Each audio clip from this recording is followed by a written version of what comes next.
Alright, ladies and gentlemen, we are here for episode 93, or week 93. Whatever terminology. Honestly, I would call it week 93 instead of episode, if this was actually a weekly series that I uploaded once per week instead of just whenever I felt like it. Or whenever I'm able to, because there are times when I would love to record a video, but I just simply cannot. Lots of times. For every one session I do make, there's probably about 2 more that I wish I could have, but for one reason or the other, can't. Usually around this time of year, it's the air conditioner.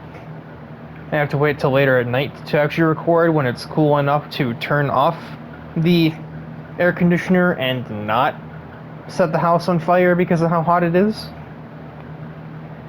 And technically, I already attempted a session of this earlier in the day, but managed to embarrassingly leave the microphone on mute. And it took me until halfway through the episode to actually realize, the microphone is not recording anything I'm saying, because I have the funny yellow button lit up on my controller that's telling me that it is turned off. So this time I double checked, not muted. So let's get into the first race.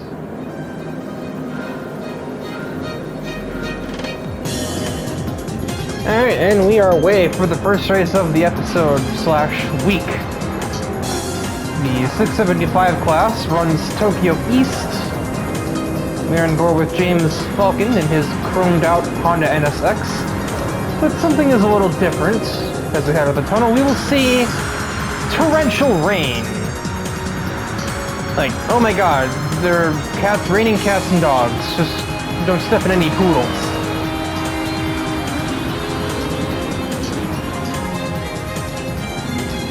As we see Falcon on a dramatically different line from everyone else.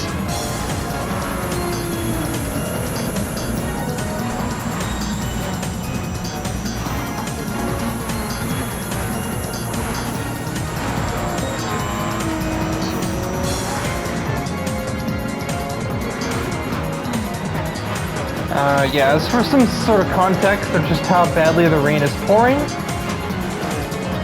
there's been like maybe 3 or 4 times where we've used the wet tires in a race, but it's like just below the margin where we call off the event. Or we would if there were any admins here, which there weren't.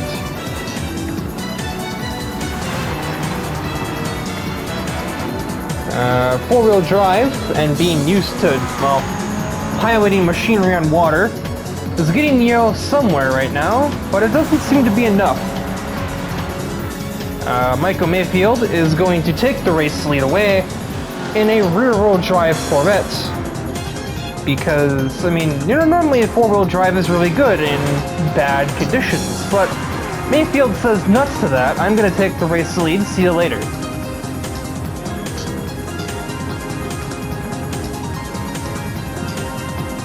Taro Kitano down the inside of 2 cars. He gets the pair of them, but he has rear end damage, probably from turn 1, if I were to guess.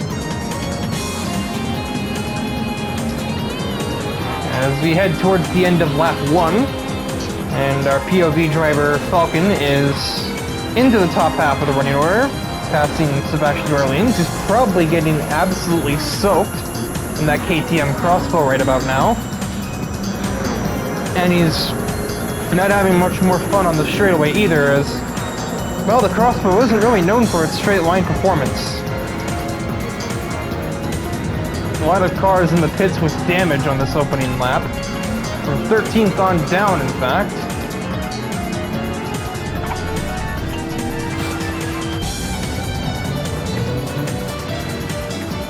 Yeah, these unpredictable conditions are that's gonna do that, I would say.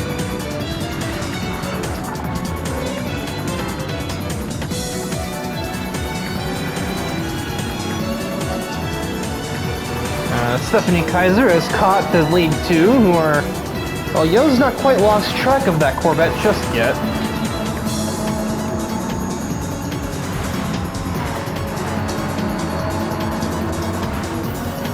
Rain is marginally getting heavier as the race goes on. Evidence of that right there as Falcon gets a little squirrely heading through the middle part of the lap. But he's clearly pushing the car to its limits, possibly a little over them, as he's catching the lead trio. More oversteer.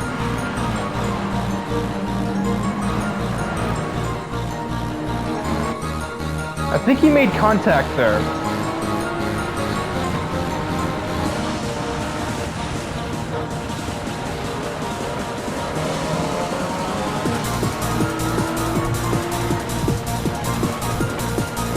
Oh yeah, he was not ready for Stephanie to brake that much for a corner. You can take a little faster than that. Obviously, everybody's gonna have different levels of comfort, as Stephanie herself tries down the inside of Watanabe. Has to sweep around the outer lane, but she seems to not be having any problems. The Porsche will move into P2, in spite of the rear end damage, but I'm sure she's gonna have to pit for that, because Porsche with rear end damage is already bad enough, but in the rain, that's only exacerbated.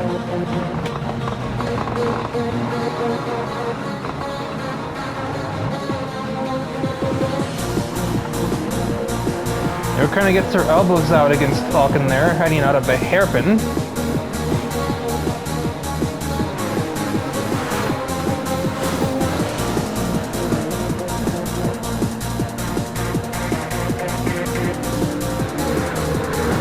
In goes Stephanie, and Watanabe is just utterly helpless in a straight line there.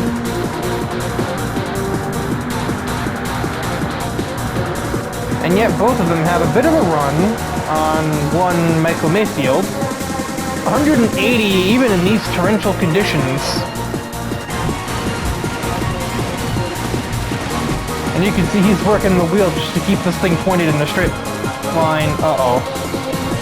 Oh, mighty smack to the rear end of that Corvette. You could just hear in the cockpit view there, he locked up those brakes bad.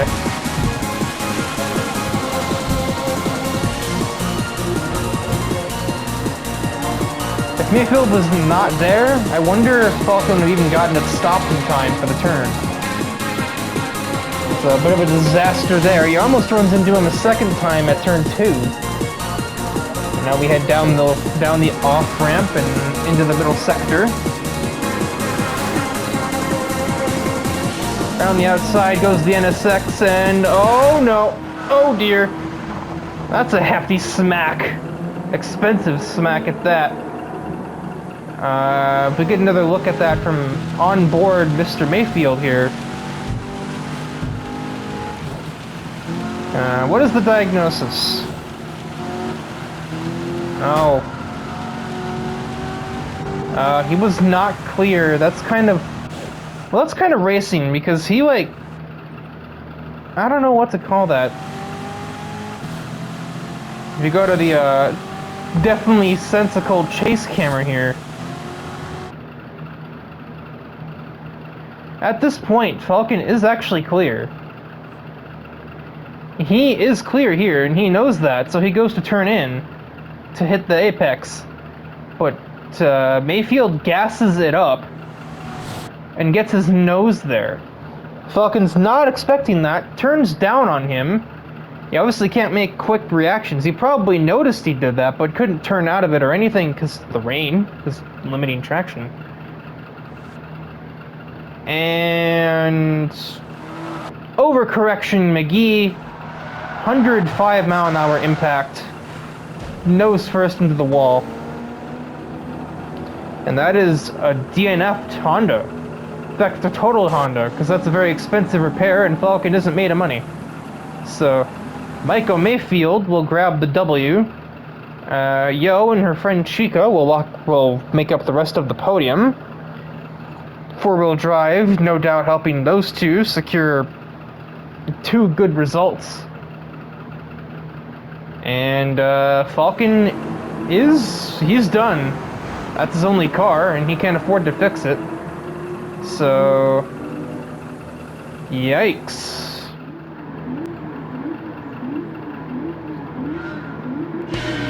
great lights. We are green for race 2 of the episode, and we head to Deep Forest. The rare 750 class race takes place here, and it's going to be a bit of a longer one as we are looking at a 6-lap event. Reiko Mishima gets the whole shot off the grid, and she will try to run away with the race lead ahead of my mother in the Napa Audi. We are on board with Akira Taniguchi in his chromatically arranged GT500 Supra. He has not made a start in this category in a while, although to be fair, it's not like there have been that many races in this category as of late. This is definitely not the ugly duckling of the Challenge Series, but this is certainly the least popular series.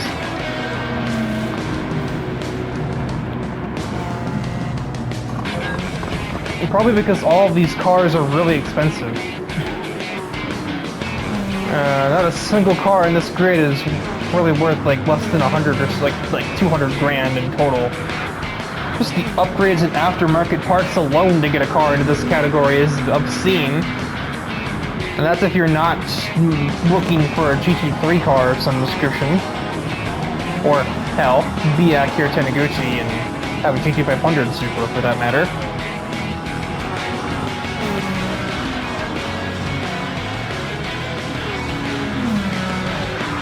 It's always a bit of an interesting comparison comparing the road-going cars of this class with the racing ones. It's not an exact science, but on average, it's usually a case of the road-going cars having more horsepower, much more horsepower, but being relatively heavy and not having as much downforce. You go with a GT car like this one, and you're not going to have much in the way of power or straight line speed due to the specification gearboxes that the Group 3 cars have. But you're also going to be, you know, dragged down by the aerodynamics your car has in a straight line too. However, you're going to have,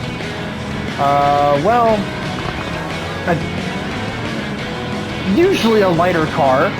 You're going to have that aerodynamic grip in the corners, and, well, in most cases, they're the known quantity. You know exactly what you're paying for because most Group 3 cars are the same price.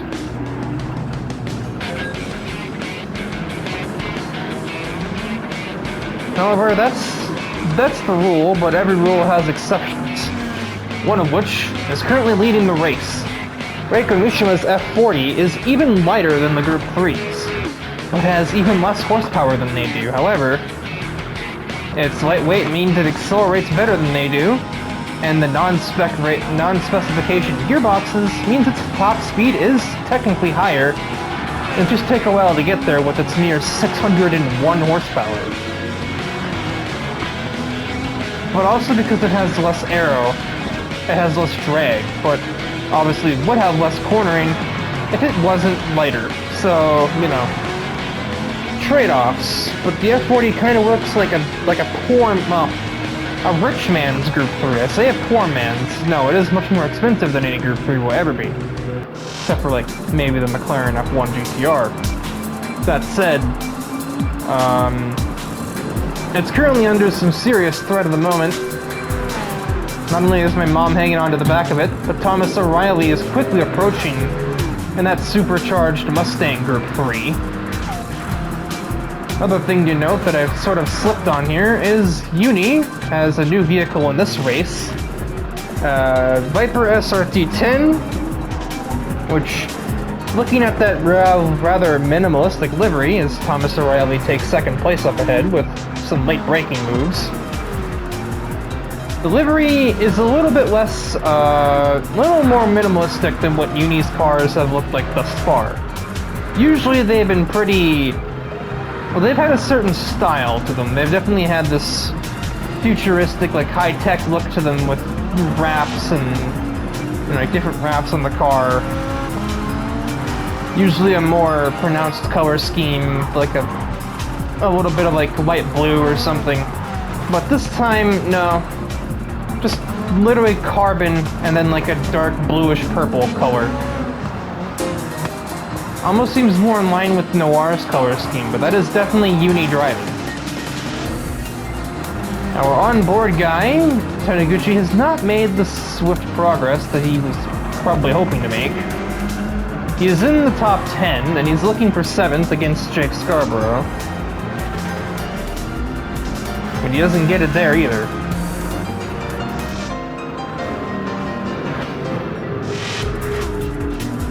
That Viper is obscene in a straight line, as Vipers are known to be. And speaking of obscene, Thomas O'Reilly is really right there on the back of that F40. And it didn't take much of a slip-up for the Mustang to take advantage of it.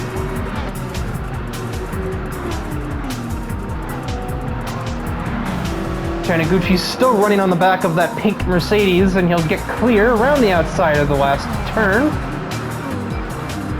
Squeezing Jake to the bottom and forcing him to let off to even make it. 2 laps to go here, so we're looking at a race that'll be close to 9 minutes long.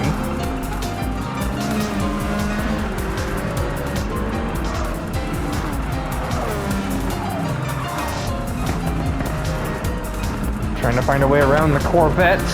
Blanchard gonna get to the outside, and there's that aerodynamic grip helping out there. Into 6th place for the GT500 Supra.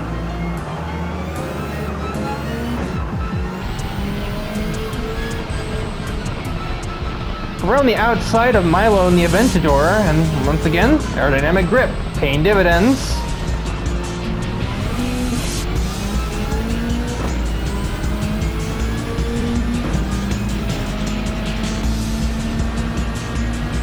That's the slipstream of my mom in that Audi R8, and we'll just breeze ahead of that. While the GT500s do still have spec gearboxes like the rest of the Group 3 class, the gears on them are generally longer than on the Group 3s, like the R8 here, or Thomas's Mustang, as he's taken the lead away and missed that. Looks like it was more late braking into the hairpin, and indeed, much later, gets his nose there, forces Reiko to accept that the Mustang is alongside, and just some well-placed traction on the exit. And the fake Mustang Saleen, or the fake Saleen Mustang, takes the lead with now just a lap left to go. Taniguchi is definitely out of time here. He might have a chance to get on the podium, but Thomas O'Reilly and Reiko are pretty far up the road, all things considered. But Uni is over here losing control out of most corners, kind of making her look a little vulnerable to attack here. And I think Akira knows it.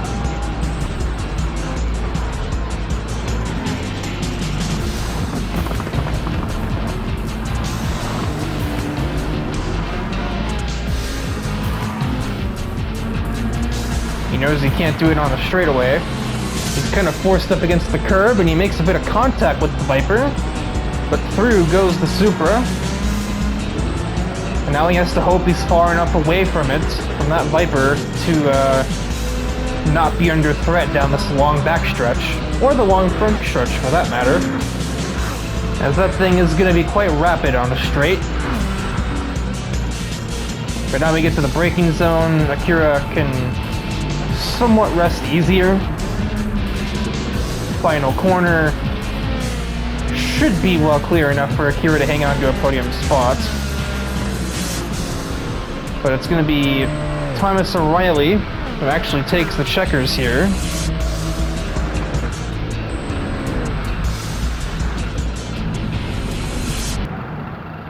In spite of all the extra drag, the Supercharger decides that it doesn't matter and overpowers the F40.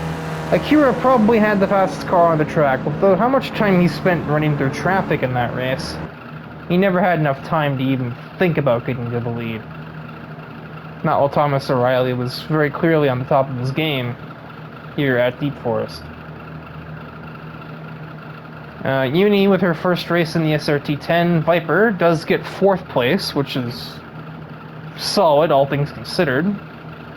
The highest running, I guess we'll say, of the power cars.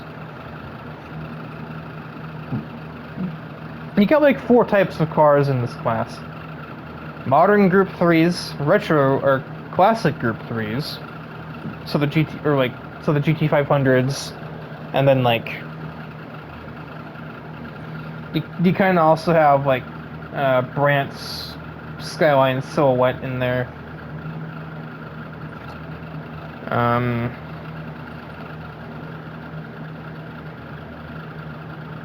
And then you could kind of put the GT300 BRZ in that class. That is not classic, that's very new. But it doesn't really follow the same exact archetype as the other ones, the other Group 3s. And then you have the lightweight, low-power road-going cars, like the F40 and the F50 Thrasher. And like Dietrich Schwartz's Porsche should be in that class as well. They have sometimes less, about the same, if not way less horsepower than the Group 3s do, but some of them weigh barely over a ton.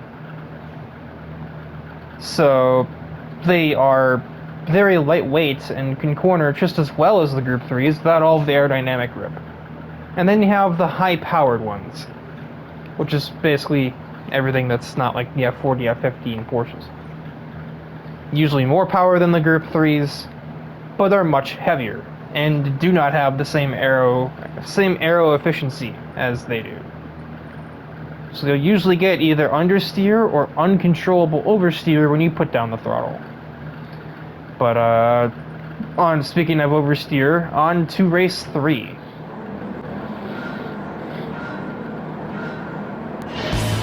We are green for the third race of the episode, and I was talking about oversteer, and we are doing some dirt racing here from Fisherman's Ranch. The ranch belongs to a fisherman, which makes absolutely no sense when you think about it. I may have been looking at Yo, but on the POV driver is actually the 98 Impreza of her friend Chica, who has already had a pretty decent start, looking to sneak into the top 10 on Hanamura, and she will do that. And I think lock up the brakes a little bit there. Almost gets squeezed into the wall by the Celica driver.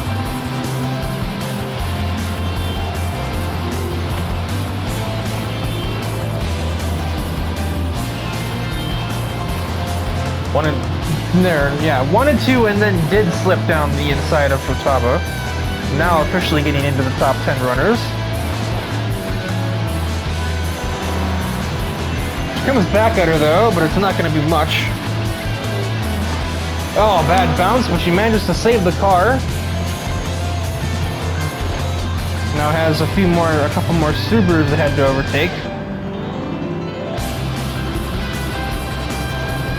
We slowly make our way down the switchbacks. Not really hairpins if there's more than one in a row.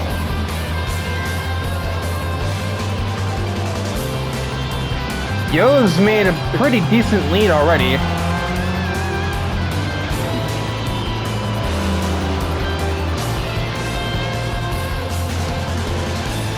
Probably helps that her nearest competition is comprised of one relatively old car that's also somewhat underpowered, and then 2 rear-wheel drive cars that can't get the best traction.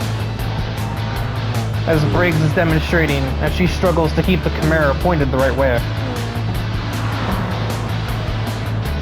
2 Subarus, too wide for 7th. Chica's gonna brake much later though.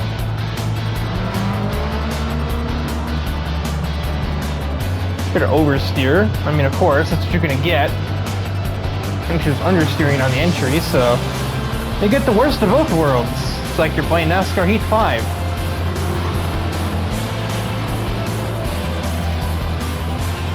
Off of the jump. Almost lands on top of Thrasher's car.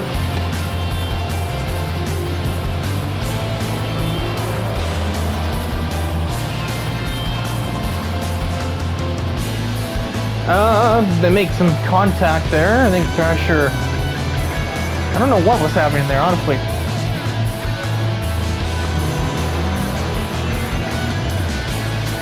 Out tractions the Z28 Camaro.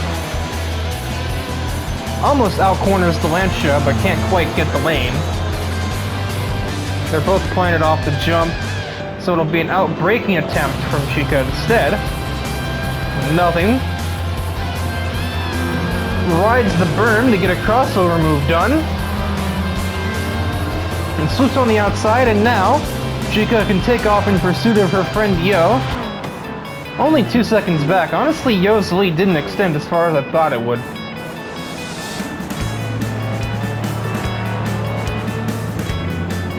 She doesn't strike me as the type to get complacent, so I think that she just had a burst of pace off the start. But now she's got Chica filling her mirrors.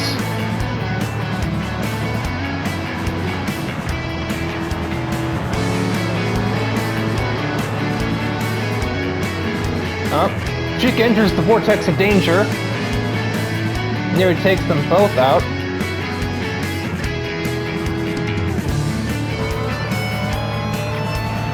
But the Impreza driver is clear and into the race lead. Yo pretends to go back down the inside, but even in spite of Chica going wide at the apex, the Evo does nothing to attempt to combat the Impreza driver.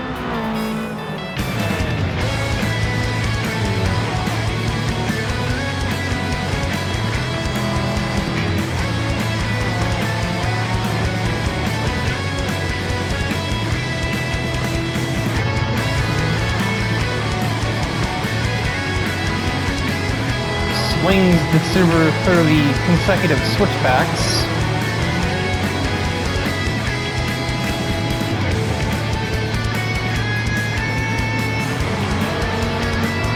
It'll never make any sense to me how these two Aqua girls have such a natural penchant for rallying.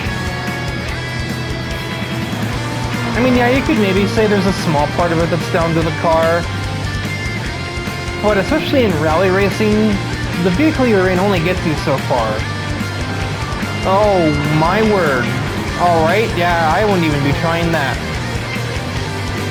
Probably because I'm not in the Dirt Division, that's neither here nor there.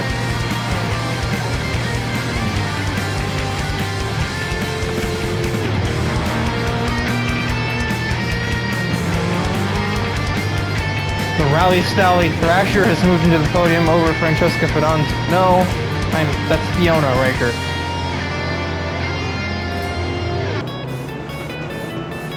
It's not Francesca, despite having the same initials. That says F Fedonzi there because Francesca doesn't run in this category, only Fiona does. And Fiona doesn't run anything other than this category, so you don't have to worry about them intermingling at all.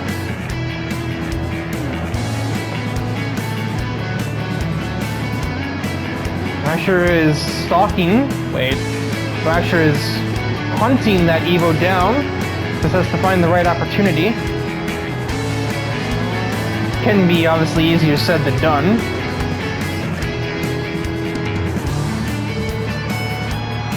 Very sideways just there.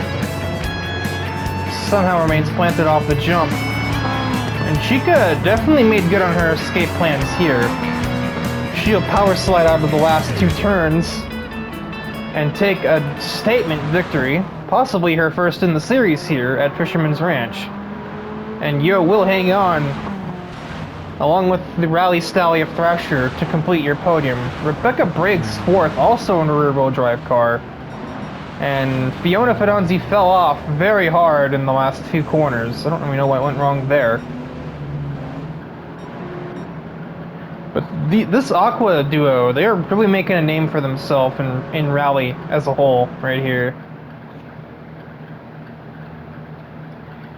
I mean, Yo won the dirt, like the rally racing themed championship, the Special Conditions Cup, and Chica joined the series immediately after.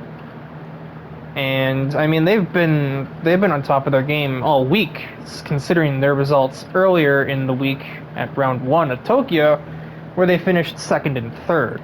Not in this order, but they finished second and third.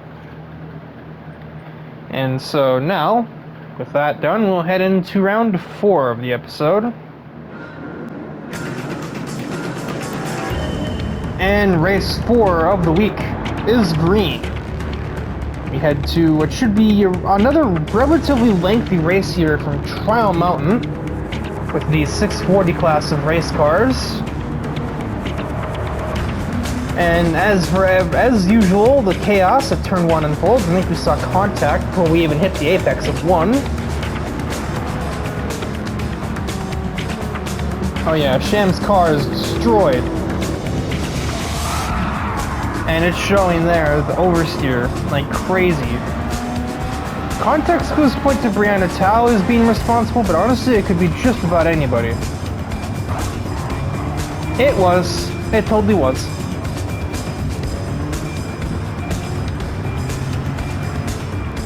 Also had Ellie taking a smacking from Joseph Miller. And speaking of, we are on board with her teammate Kotori Minami in her chrome green RX-7.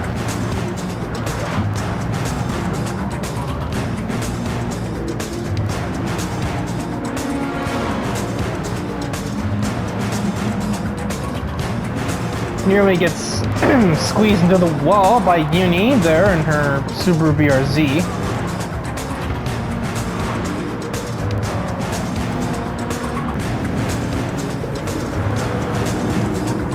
De La Cruz in a rotary sandwich is going to get absolutely out-dragged by one of them, but he's going to try and out-drag the other. And he will. The fact that Brianna Tao is dealing with front aero and suspension damage is probably helping her. Well, not helping her, it's probably helping Derek. Liza Kaiser overtakes the wounded Beetle. It's a wonder he's not sliding more in that thing right now, considering he's got no rear suspension to speak of. De La Cruz follows Kotori through ahead of the bug.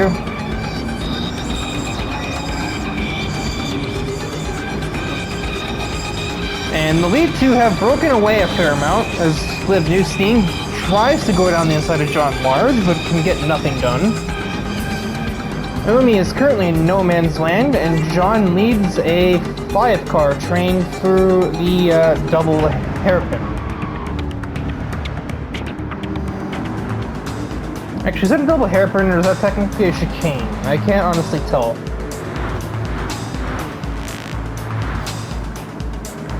I'd call it a double hairpin myself.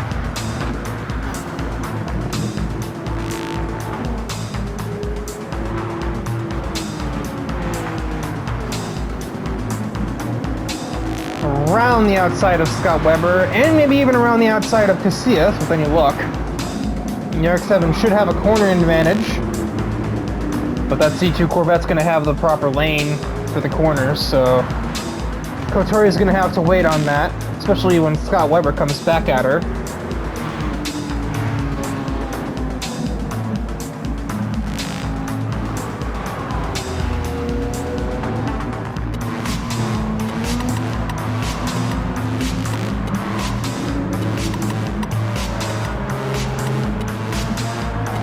We had 4 cars with damage on that first lap, and we took note of all 4 of them. Well, that's not what I expected to see. Kotori is going to be the one to out-drag the Corvette to take the lead. I figured that was going to be a braking overtake, not sheer horsepower. Just, you know, it's a Corvette. And with no aero parts, you can rest assured that all of that thing's performance rating is coming from its stacked engine.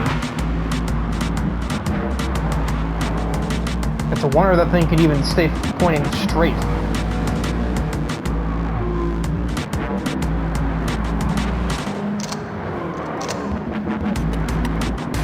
Man, that is the latest of the apexes from Kotori.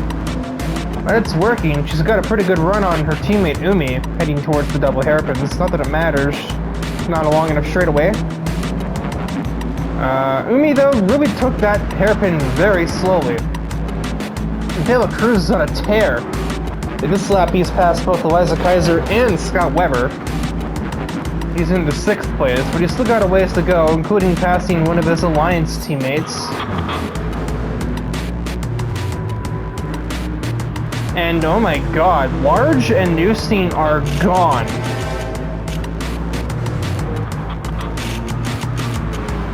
They are a collective 8 seconds up the road from third place Kotori. And Newstein is even kind of running away from John Large too. And she took the lead from him presumably on this on the previous lap. Not sure where. Although if I had to guess, probably down the back straightaway.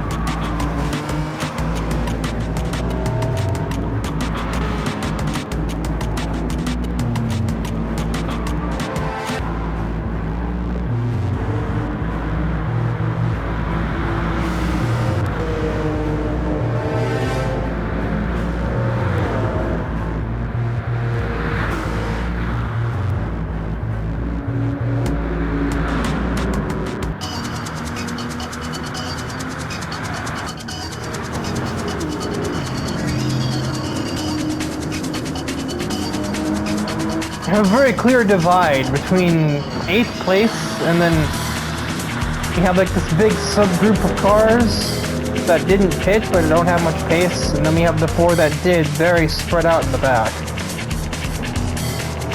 Actually, most of this race is just kind of spread out now as we are heading towards the final lap of the event.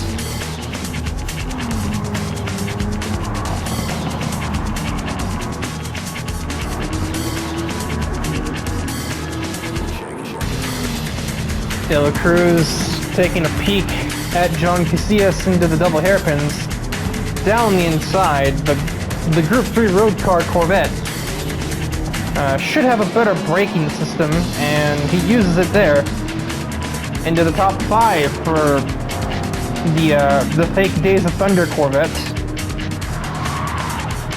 Final lap. Kotori's still about 4 seconds away from John Large, who himself is about 3 away from Newstein, who's definitely turned on the jets to basically secure the bag here. I don't think there's much anybody can do about her here. She just gotta bring the thing home. However, there is absolutely something that Kotori can do about John Large.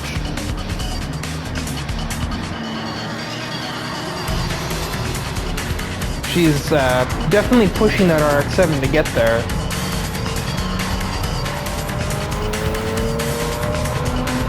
It doesn't look like it, because the car just has that much grip, but she's driving that a little bit above where she normally does.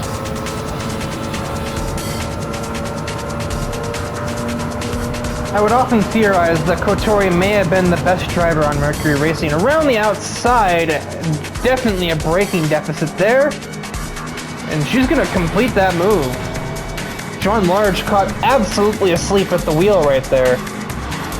But I often say that Kotori might be the best driver on Mercury, but she does like the weird anime villain thing. She never drives at 100% of her potential. She's at most ever driving at like 80%. You might have seen about 84, 85 there, and she just ran down John Large in half a lap. But she's gonna have to go a little faster, or she would have had to go a bit faster to do anything about Liv Newstein, who will head out of the last turn and take a dominating Trial Mountain W. But looking at the lap times, it's very clear to see Kotori turned on the gas and ran 2:01.6. De La Cruz ends up 4th, and he started near the mid to back part of the field as well, just like Kotori did. So both strong drives. And yeah, another lengthy one there, another 8-minute race. So I think the episode time limit is going to probably get on me be upon me if I don't settle things here. Wow, that's kind of funny. Unless Benjamin Bayer took damage during the race, Sebastian Sham recovered from his damage to beat somebody who didn't take damage. Interesting, but on to the roulette race for the week.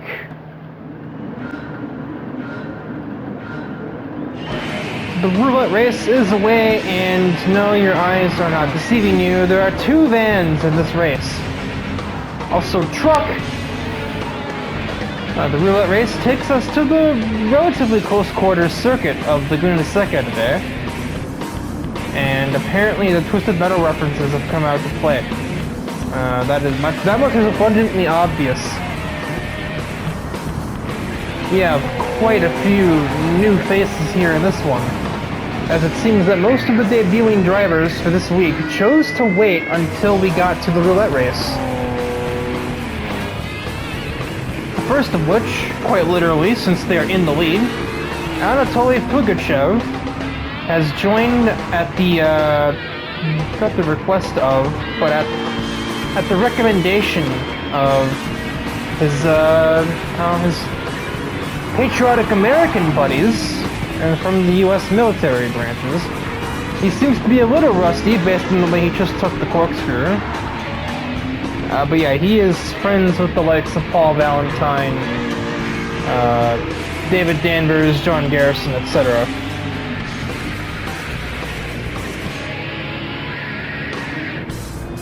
We're on board with Eli Ayase, by the way. Second race in a row, we've raced on board with the Mercury Racing driver. As her 715 Porsche Cayman. There are no 750 class cars in the race, probably because most of them are still over in Switzerland or thereabouts. This also is a very small track, so it's probably not well suited for cars of that speed. You could argue it's probably too fast for the 715 cars. That said, things like IndyCar race here, so maybe not. That is not the only new driver on the track. Meet Marcus Carlton. Normally, by day, this man is a resident of Birmingham, England, and he works as an ice cream van driver for the Mr. Whippy Company. He may or may not be driving that right now. I don't know how they're letting him do this, but he is. Number 36, because, well, any NASCAR fans can put two and two together there. Good old M&M's Pontiac from like 2001-ish.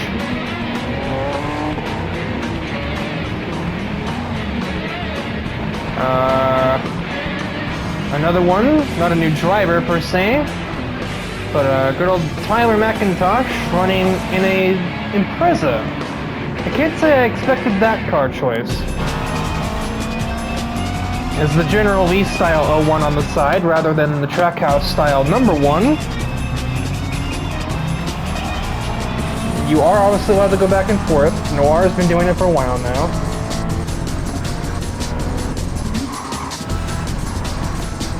Ellie is slowly making her way up to that GT350R. Yeah, apparently this is themed after a movie or TV show or something. I don't know. And then we also have Noir, also debuting a new car. Her 640 class replacement, after her 300ZX met a wall at top speed, is a Dodge Super Bee. She's going to try and take it right around the outside of McIntosh. I'm surprised they didn't find some way to make some crazy contact again. They're pretty good at that lately.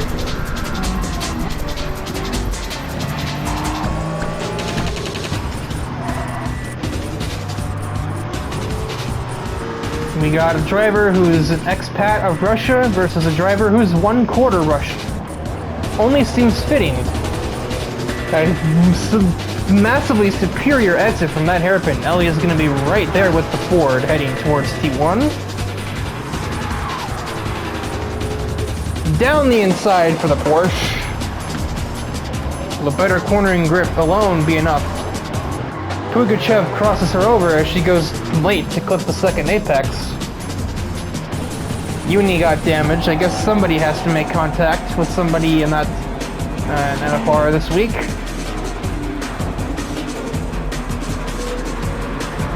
And it looks like Ellie is free and clear.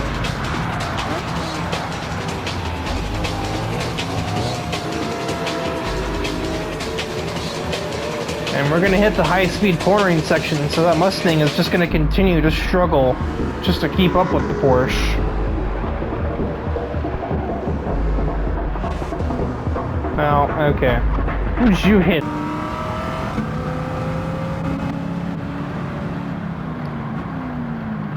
Straight into the back of Connor Nazang.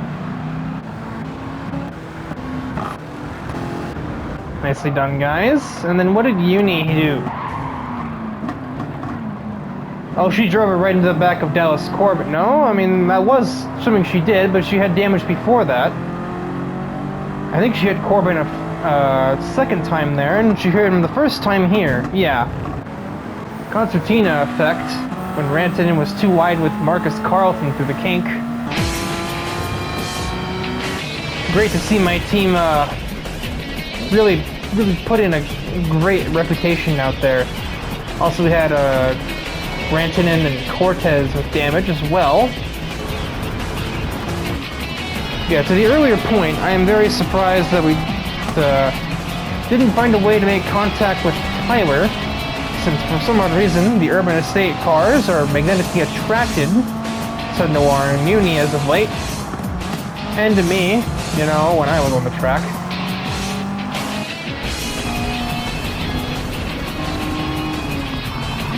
Carlton is masterfully holding up traffic right now, and that van has just enough straight line performance to stay ahead.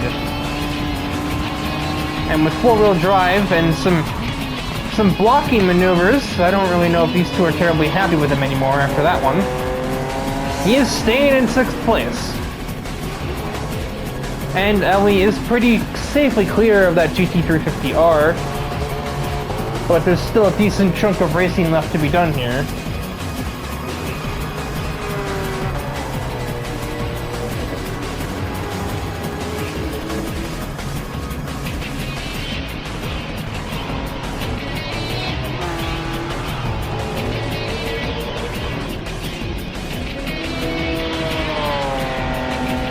Still, the van blocks the way. Hirata's on the outside, but the van has the better lane, so he'll defend, and he'll continue to do so. But, like, the thing with these incidents with Urban Estate is they look really bad. But it's like just this borderline stuff that's like, yeah, that might be intentional, but it probably isn't. I would like to believe that Tyler is telling his guys not to do as he does, not wreck NFR cars, do as I say, not as I do type beat. But I mean, Noir lost her NSX to Keith Kilgore sliding up the track.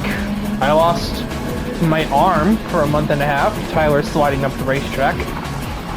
And my GTO.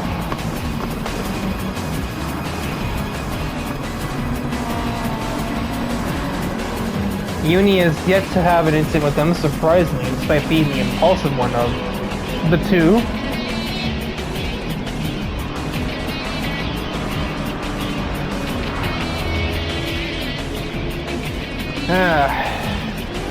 It's suffice to say, I'm not the most pleased man on earth with the way that Urban Estate's been functioning as of late. I don't really know. Again, I can't tell. I don't think it's by intention. I would certainly hope. I know Tyler wasn't. I don't know what's. You know, I haven't been around. I've just seen what I've seen in spectating races. For all I know, maybe Urban Estate just hates NFR all of a sudden.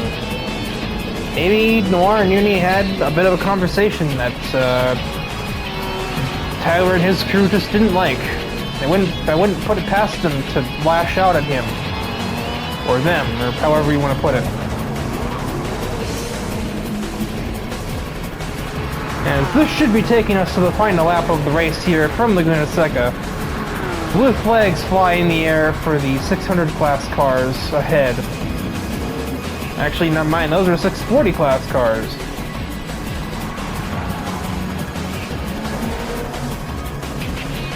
I just like how we have a taxi and ice cream van in the same race.